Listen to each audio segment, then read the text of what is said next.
Raghava Lawrence அவர்கள் நடித்த jigarthanda part 2. அந்த படத்தில் வந்து ஃபஸ்ட்டு ஒரு சிஜி ஒர்க் மாதிரி காட்டுவாங்க, ஒரு கௌபாய் கேரக்டரை காட்டுவாங்க.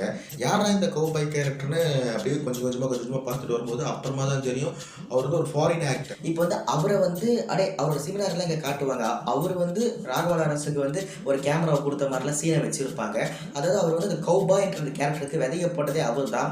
இப்போ வந்து அந்த ஊரில் வந்து அந்த ஊரோட பரப்பளவு அப்படி தான் இருக்கும். அங்கே உண்மையிலே கௌபாயில் இருந்திருக்கிறாங்க. அதனால அந்த ஊர்ல இருந்து பேஸ் பண்ணி கௌபாய்ன்ற படம் எடுத்தாங்க.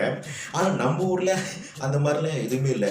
அப்படி இருந்தும் அந்த ரெஃபரன்ஸை பயன்படுத்தி எம்ஜிஆர்ல இருந்து ஏன் ரஜினியிலிருந்து கமல்ல இருந்து இப்போ முதற்கொண்டு, அதாவது இப்போ கூட அந்த சிமிலார்லாம் சில படங்கள்லாம் இருக்கும். நம்ம ராகவா லாரன்ஸ் அவர்களே இரும்புக்கோட்டை மாவட்ட சிங்கம்ல கௌபாய் மாதிரி தான் சீன்லாம் எடுத்திருப்பாரு. அந்த படமே கௌபாய் படமாக தான் இருக்கும். அந்த அளவுக்கு அந்த கௌபாய்ன்ற கேரக்டர் தாக்கத்தை உருவாக்குனது இவர் தான்.